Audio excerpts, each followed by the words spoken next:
السلام علیکم 5th class. امید کرتی ہوں آپ سب خیریت سے ہوں گے. اپنا آج کا اردو کا کام شروع کرتے ہیں. اپنی اردو کی کتابیں صفحہ نمبر 25 کھول لیجئے. صفحہ نمبر 25 پر ہمارے پاس آج ایک سبق ہے جس کا نام ہے اجنبی پر بھروسہ. بیٹا ابھی پہلے ریڈنگ سٹارٹ کر لیتے ہیں، اس کے بعد ہم ایکسرسائز کر لیں گے. بیٹا کسی اجنبی شخص پر کبھی بھروسہ نہ کرنا. فہد کی امی نے اسے نصیحت کر رہی تھی. اجنبی جو جان پہچان والا نہ ہو، جو جان پہچان کے بغیر ہو. اور اگر کوئی اجنبی مدد مانگے؟ فہد نے پوچھا. اجنبی سے کوئی بھی بات نہ ہی کی جائے تو بہتر ہوتا ہے، امی نے سمجھایا. لیکن امی، دوسروں کی مدد کرنا تو اچھی بات ہے، آپ ہی نے تو کہا تھا. فہد نے امی سے پوچھا. ہاں بیٹا، وہ تو ٹھیک ہے، لیکن ہر شخص پر بھروسہ کرنا ہمیں مصیبت میں ڈال سکتا ہے، امی نے جواب دیا. اچھا ٹھیک ہے امی جان، میں یاد رکھوں گا. چلو اب سو جاؤ، کافی دیر ہو گئی ہے، صبح اسکول بھی جانا ہے. شب بخیر. امی نے اسے پیار کیا اور خود بھی سونے چلی گئیں. فہد اسکول سے چھٹی کے بعد گھر آ رہا تھا. اسکول کے کچھ دوستوں نے کرکٹ کھیلنا شروع کر دی. فہد جلدی آ جاؤ، فیلڈر کی ضرورت ہے، فیلڈنگ کرو، اس کے دوست سارم نے آواز دی.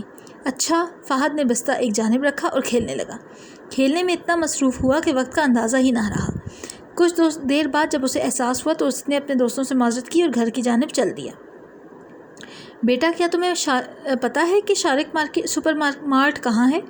ایک اجنبی شخص نے فہد کو روک کر پوچھا. وہ شخص موٹر سائیکل پر سوار تھا. فہد اسے پتہ سمجھاتے ہوئے آگے بڑھنے لگا تو اجنبی نے کہا. بیٹا میں یہاں کے راستوں سے واقف نہیں ہوں، تم میری مدد کرو. موٹر سائیکل پر ہی چلو اور مجھے اس پتے پر لے جاؤ، پھر میں تمہیں تمہارے گھر چھوڑ دوں گا. فہد سوچ میں پڑ گیا. اسے اپنی امی کی بات یاد آئی. پھر اس نے سوچا مجھے بہت دیر ہو گئی ہے، یہ شخص مجھے جلد ہی گھر چھوڑ دے گا تو امی کی ڈانٹ بھی نہیں پڑے گی. یہ سوچتے ہوئے فہد موٹر سائیکل پر اس شخص کے ساتھ چل پڑا.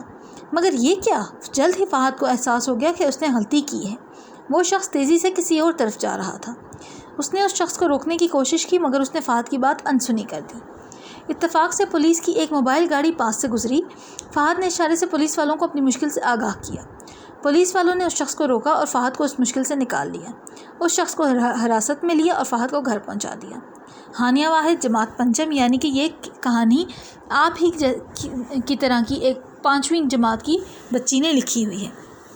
اب دیکھیں سوالوں کے جواب ہے، تو سوال جواب ہم نے اپنی کاپی پہ کرنے ہیں. عنوان اجنبی پر بھروسہ. سوالوں کے جوابات لکھیے. اس کہانی میں کون کون سے کردار ہیں لکھیے اور کہانی کا مرکزی خیال بھی لکھیے. ہم نے کہانی میں کن کن لوگوں کے بارے میں پڑھا ہے؟ اس کہانی کے کردار فہد کی امی، سارم، اجنبی شخص اور پولیس والے ہیں. مرکزی خیال یعنی کہ اس سبق کے اندر ہم نے کیا سیکھا؟ اس کہانی کا مرکزی خیال یہ ہے کہ ہمیں ہمیشہ اپنے والدین کی کہی گئی بات ماننی چاہیے. جس کام سے وہ روکیں اس سے رک جانا چاہیے. کسی اجنبی شخص پر بھروسہ نہیں کرنا چاہیے اور مصیبت کے وقت ہوش و حواس سے کام لینا چاہیے. حواس میں نے یہاں پر دوسرا والا ہے استعمال کیا ہے. میں آپ کو ٹھیک کر کے بتا دیتی ہوں کہ کون سا والا ہے ہوگا. مجھ سے یہاں پہ غلط ہو گیا ہے.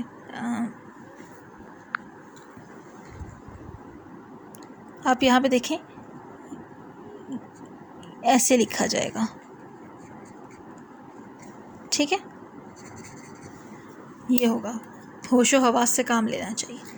فہد کی امی نے اسے کیا نصیحت کی تھی؟ فہد کی امی نے اسے نصیحت کی تھی کہ کبھی کسی اجنبی شخص پر بھروسہ نہیں کرنا. اجنبی شخص نے کیا کہہ کر فہد کو اپنے ساتھ بٹھا لیا؟ اجنبی شخص نے کہا کہ تم مجھے اس پتے پر لے جاؤ، پھر میں تمہیں تمہارے گھر چھوڑ دوں گا. اگر اتفاق سے پولیس موبائل وہاں سے نہ گزرتی تو کیا ہوتا؟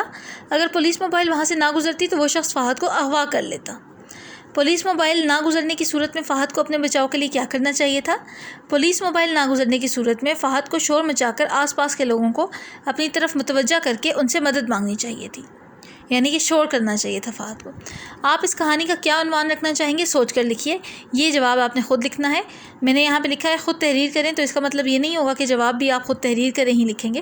جواب میں آپ نے اس کہانی کا خود سے کوئی عنوان سوچنا ہے، یعنی کہ اس کہانی کا اگر نام اجنبی پر بھروسہ نہ ہوتا تو پھر کیا نام ہوتا.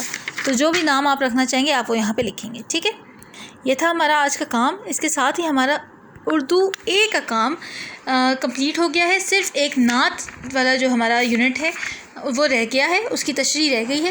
وہ انشاءاللہ کلاس میں جب آپ آئیں گے تب آپ کریں گے. ٹھیک ہے، باقی اردو اے کا کام کمپلیٹ ہو گیا. اردو بی کا کام رہتا ہے، تو وہ دیکھ لیتے ہیں کہ ایک دن شاید ہمارا اور لگے اردو بی کے کام میں، جو باقی رہ جائے گا وہ ہم کلاس میں کریں گے، ٹھیک ہے؟ تو باقی جتنا بھی ہم نے ابھی تک چیپٹر وہ کورس کمپلیٹ کیا ہے اردو اے کا، وہ آپ تیار کریں. وہ پیپرز کے لیے آپ کی تیاری اچھی سے اچھی ہونی چاہیے، کیونکہ کچھ کورس ایسا ہوگا جو آپ کلاس میں آ کے کریں گے تو اس ٹائم پہ آپ کو صرف وہی یاد کرنے کا ٹائم ملے گا، ٹھیک ہے؟ تو آپ نے ابھی جو ہم نے جتنا کورس کمپلیٹ کر لیا ہے اس کو آپ نے اچھے سے تیار کرنا ہے. اپنا بہت خیال رکھیے گا. کوئی بھی چیز، کوئی بھی ڈیفیکلٹی، کوئی بھی پریشانی ہو تو پوچھ لیجیے گا. اللہ حافظ.